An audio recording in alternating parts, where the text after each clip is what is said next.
இந்தியாவின் வாகன உற்பத்தி தொழில் முன் எப்போதும் இல்லாத அளவுக்கு மிகப்பெரிய மாற்றத்தை கண்டு வருகிறது என பிரதமர் நரேந்திர மோடி கூறியுள்ளார். பாரத் மண்டபத்தில் உலகளாவிய பாரத போக்குவரத்து கண்காட்சி 2025 பிரதமர் நரேந்திர மோடி இன்று தொடங்கி வைத்து உரையாற்றினார். அப்போது இந்த கண்காட்சி இந்த ஆண்டு விரிவுபடுத்தப்பட்டுள்ளதாக தெரிவித்தார். கடந்த ஆண்டு 800 கண்காட்சியாளர்கள் இதில் கலந்து கொண்டதாகவும் 1.5 லட்சம் பேருக்கு மேல் கண்காட்சிக்கு வருகை தந்ததாகவும் கூறிய அவர், இந்த ஆண்டு பாரத் மண்டபத்துடன் துவாரகாவில் உள்ள யசோ பூமி, கிரேட்டர் நொய்டாவில் உள்ள இந்தியா கண்காட்சி மையம் ஆகியவற்றிலும் இந்த கண்காட்சி நடைபெறுவதாக தெரிவித்தார். பல புதிய வாகனங்கள் அறிமுகப்படுத்தப்பட உள்ளதாகவும் வாகனத்துறையின் எதிர்காலம் என்ற நேர்மறையான உணர்வு இந்தியாவில் உருவாகி உள்ளது என்றும் அவர் கூறினார். இந்தியாவின் வாகன தொழில்துறை மிக அருமையாகவும் எதிர்காலத்திற்கு தயார் என்ற நிலையில் உள்ளதாகவும் பிரதமர் குறிப்பிட்டார். देश में इलेक्ट्रिक मोबिलिटी के विस्तार के लिए सरकार लगातार पॉलिसी डिसीजंस ले रही है, इंडस्ट्री को सपोर्ट कर रही है. 5 साल पहले फेम 2 स्कीम शुरू की गई थी. इसके तहत 8,000 करोड़ रुपए से भी अधिक का इंसेंटिव दिया गया है. इस राशि से इलेक्ट्रिक व्हीकल खरीदने में सब्सिडी दी गई, चार्जिंग इंफ्रास्ट्रक्चर का निर्माण किया गया. इससे 16 लाख से अधिक ईवीज को सपोर्ट मिला, जिनमें से 5,000 से अधिक तो इलेक्ट्रिक बसें हैं. यहां दिल्ली में भी भारत सरकार द्वारा दी गई 1200 से अधिक इलेक्ट्रिक बसें चल रही हैं.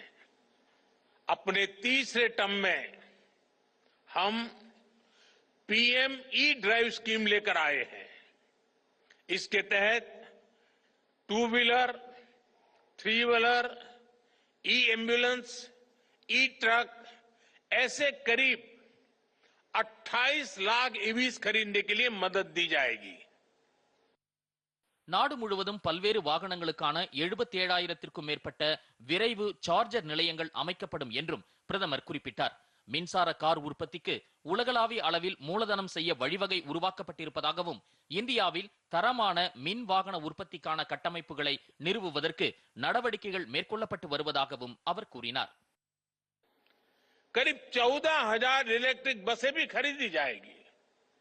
देश भर में अलग अलग वाहनों के लिए 70,000 से अधिक फास्ट चार्जर लगाए जाएंगे. तीसरे टर्म में ही पीएम ई बस सेवा भी शुरू की गई है. इसके तहत देश के छोटे शहरों में करीब 38,000 ई बसें चलाने के लिए केंद्र सरकार मदद देगी. सरकार ईवी मैन्युफैक्चरिंग के लिए इंडस्ट्री को लगातार सपोर्ट कर रही है. ईवी कार मैन्युफैक्चरिंग में जो ग्लोबल इन्वेस्टर भारत आना चाहते हैं, उसके लिए भी रास्ते बनाए गए हैं. भारत में क्वालिटी ईवी मैन्युफैक्चरिंग इकोसिस्टम के विस्तार में, वैल्यू चेन के निर्माण में मदद मिलेगी.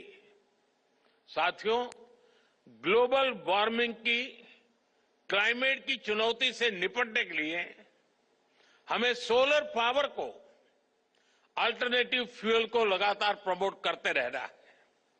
भारत ने अपनी G20 प्रेसिडेंसी के दौरान ग्रीन फ्यूचर पर बहुत जोर दिया है.